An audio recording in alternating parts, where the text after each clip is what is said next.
It's a real problem. Bonsai has a bad rap that I don't want any bonsai because I'm afraid to kill it.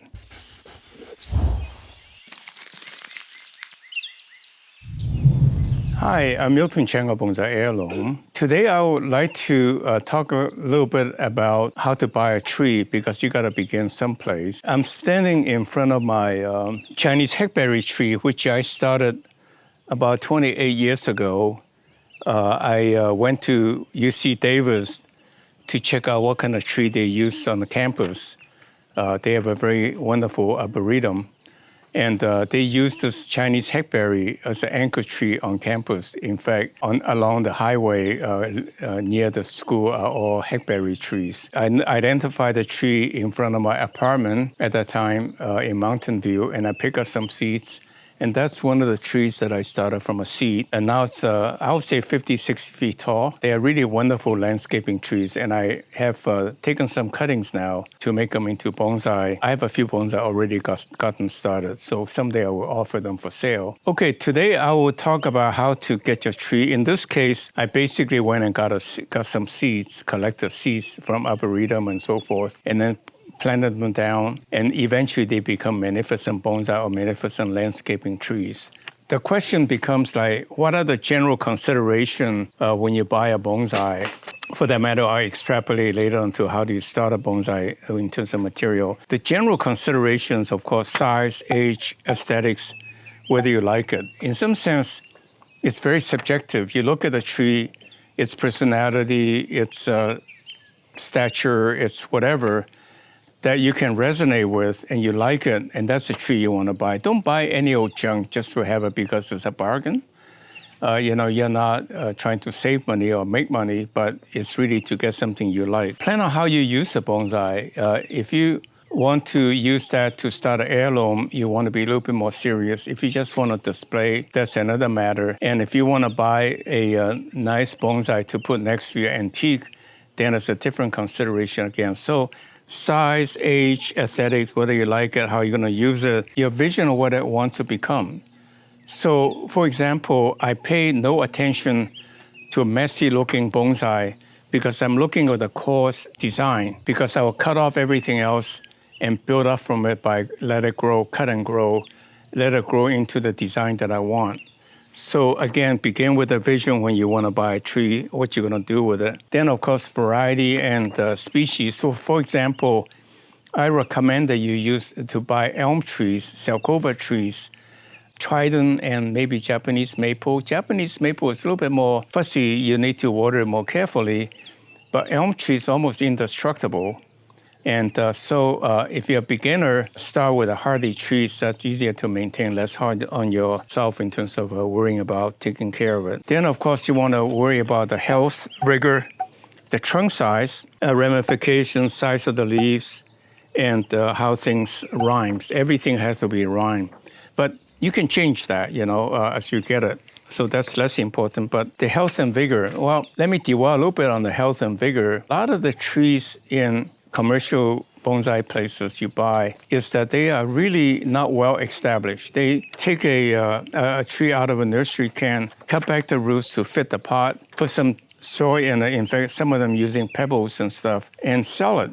And well, the roots are not established. The bonsai being shallow, it's not their fault that the tree died on you, but the pot is shallow and it dries out quickly. And when it dries out, you try to water it, it doesn't really get the water, it just runs right out. And so it's a real problem. Bonsai has a bad rap that I don't want any bonsai because I'm afraid to kill it. That really has happened a lot, but we are out to solve that problem. I'll tell you a little bit more about that later. The second thing you want to pay attention to is the health, the implementation, the health of the tree, the pot, the soil. And so, for example, a really beautiful tree in a plastic pot or a terracotta pot that's poorly fired really doesn't look very nice, and they break easily as well. So the pot is important, and the soil mix and how it's implemented all together. And be very wary, like a juniper or pine that shows a little bit of yellowing. They may already be dead. It takes a while for the green to totally turn brown. And so you may have it for a month or two, and then you found your tree is dead.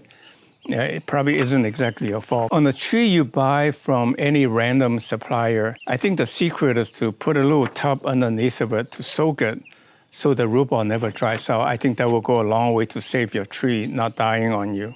And then I guess the next question is how to determine price. Well, what you pay is the value it means to you. If it's going to be next year $1 million bonsai, an antique, how much are you willing to spend on a bonsai to complement it, right? But on the other hand, if it's casual, you're going to treat it like a houseplant, you probably don't want to pay $50. I've seen trees that are $20, $30, $40, $50,000 each. But if you're not ready to know how to take care of trees, buy a cheap bonsai first, try to grow it until you get good at it, right?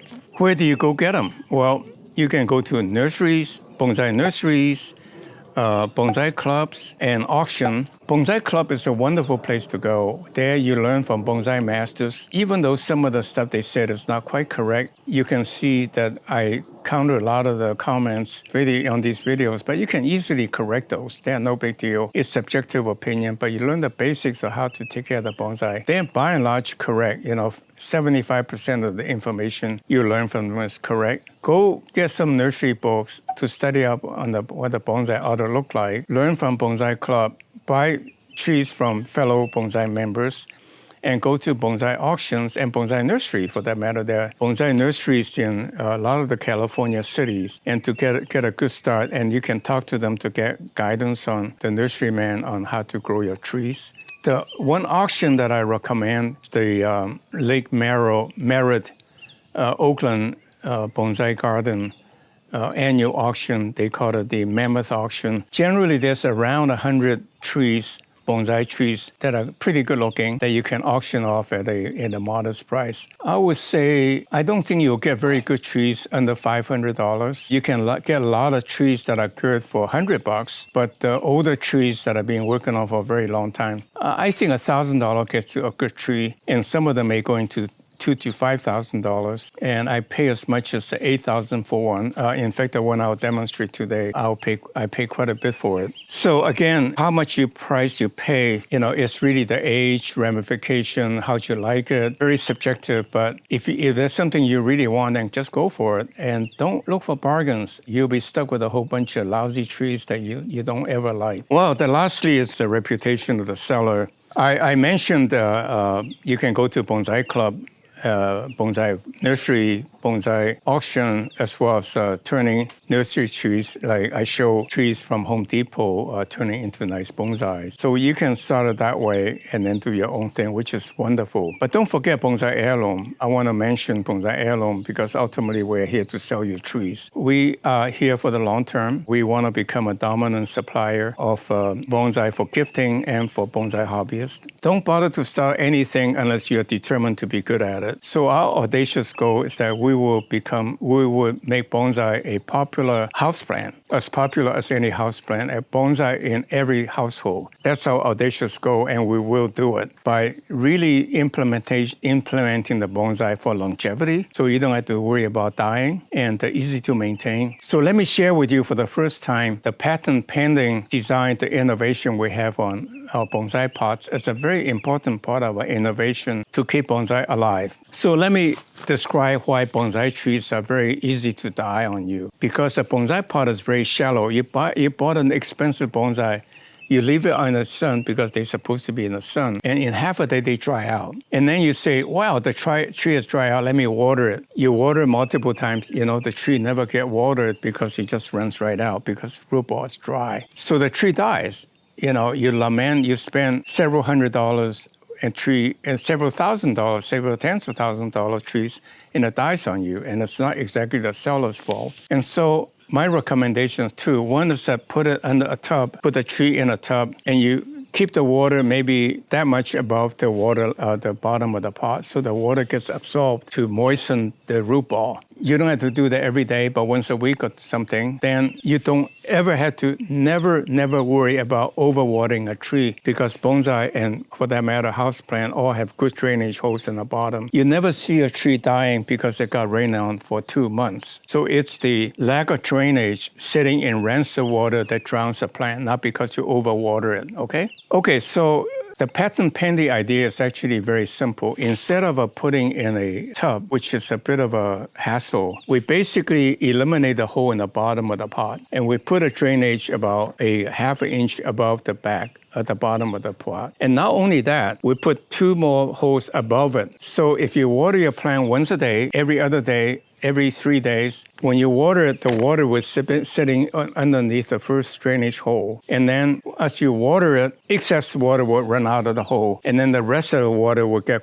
absorbed gradually in a day or 2 by the rest of the root ball. And if you go on vacation, plug 1 or 2 holes, and you can go away for a couple of weeks and coming back and the tree will be fine. So that is our innovation that we have a patent applied for. And then, of course, the implementation is very important. As I said, we will use our rich sandy loam soil from Pescadero, our growing grounds, mix it with perlite and peat moss and coconut coir. And of course, we mix it with coconut coir. And so what we did is that we plant them in our wonderful sandy loam, rich sandy loam, and increase the aeration by using peat moss and the perlite to make it absorbent of water to keep the tree, the root ball moist and well taken care of. And we have a simple principle: never ship a tree until it's ripe. That is, until everything is done, well-established fibrous roots before we ship it. So you can buy with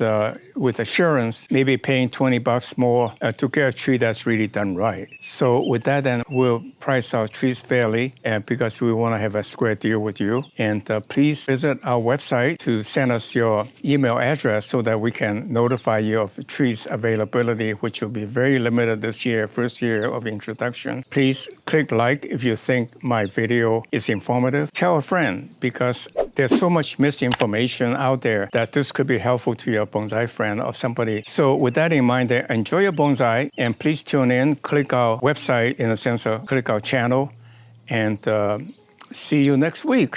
Thank you.